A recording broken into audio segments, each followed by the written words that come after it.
Today, I need to talk about something that is so outside my wheelhouse, but also such a huge part of my life right now, and that is dating on the dating apps while being non-binary.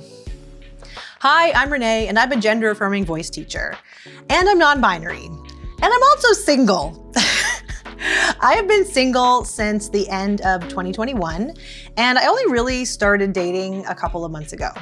One of the reasons that it took me like 3 years to be ready to date again was that I didn't want to get into another relationship until I had gone through the gender-affirming surgeries that I wanted to get. In fact, one of the factors that spurred me into action with respect to my transition was when I thought about my future and being loved again. I wanted there to be absolutely no question next time that the person I'm with loves me for me. So I needed to be like radically myself in order to be accepted as I am, if that makes sense. So now I'm post-op and on the prowl. And after using the dating apps for a few months, I thought I would put together a few tips for the other non-binaries like me out there who are trying to find love in this way, like I am. So tip number 1, be aggressively non-binary in both your profile and early in the conversation on the apps. Was I really that obvious? Some apps like Bumble won't let you show yourself like shirtless unless you're on the beach. So I don't have any beach pictures where I'm shirtless, so I wasn't able to like tell people about my mastectomy too easily on Bumble. So one of the first things that I would do within the conversation is say, hey, just so you know, I'm non-binary, I've had a mastectomy and a hysterectomy. If that's cool with you, I would be delighted to continue this conversation. And you want to do this early because you want to waste as little of your time as possible. If they're going to be transphobic towards you, you want them to do it right away, and then we can bless and release. No one can compel me to say they. It's not proper.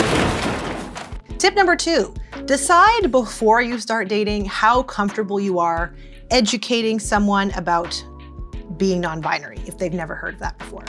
So that's how it's gonna be. Y'all wanna play.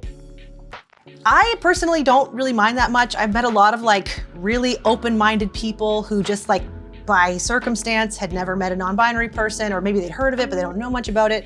To me, it doesn't bother me to like explain it. But if you do not want to do that, that's fine. Maybe you're looking for more of a T for T thing, or you only want to date other non-binary people.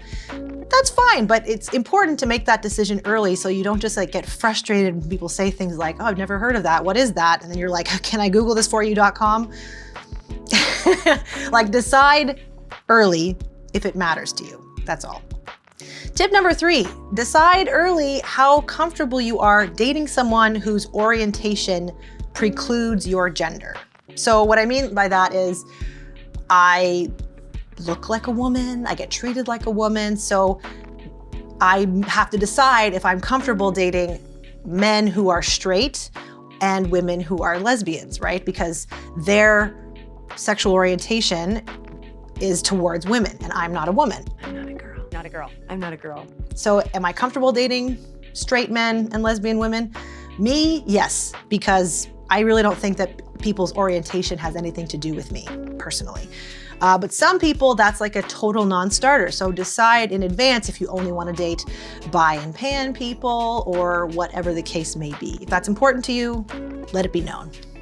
And then the last tip for today, tip number 4, is don't compromise on what you want in a relationship just because someone accepts your gender identity. So I know that it can feel like you've won the lottery when someone's like, oh yeah, I have no problem with non-binary people. A new car!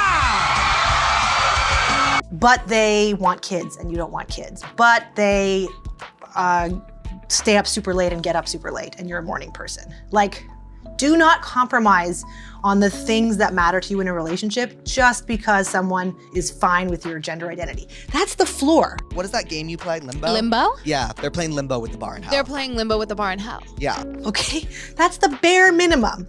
You are allowed to be accepted for who you are and also want other things in a relationship, like That's the whole point of dating, is we're trying to find people that we're compatible with, that we like, that have similar life goals in mind. I've met lots of people on the dating apps who were totally chill about me being non-binary, who had no problem with my mastectomy, who were just like really nice people and we got along. But at the end of the day, we had different life goals. Thank you, goodbye. Next, okay? So yeah, don't compromise, because it will not lead you to happiness, I promise, because I've been there. So those are my 4 tips for dating on the apps while non-binary. Do you want to hear more about my adventures in dating? Please let me know, because I'm really in my dating bag right now and I'm kind of shy to be sharing this part of my life. Like, this is new territory for me. Anyway, let me know, and I hope this helps.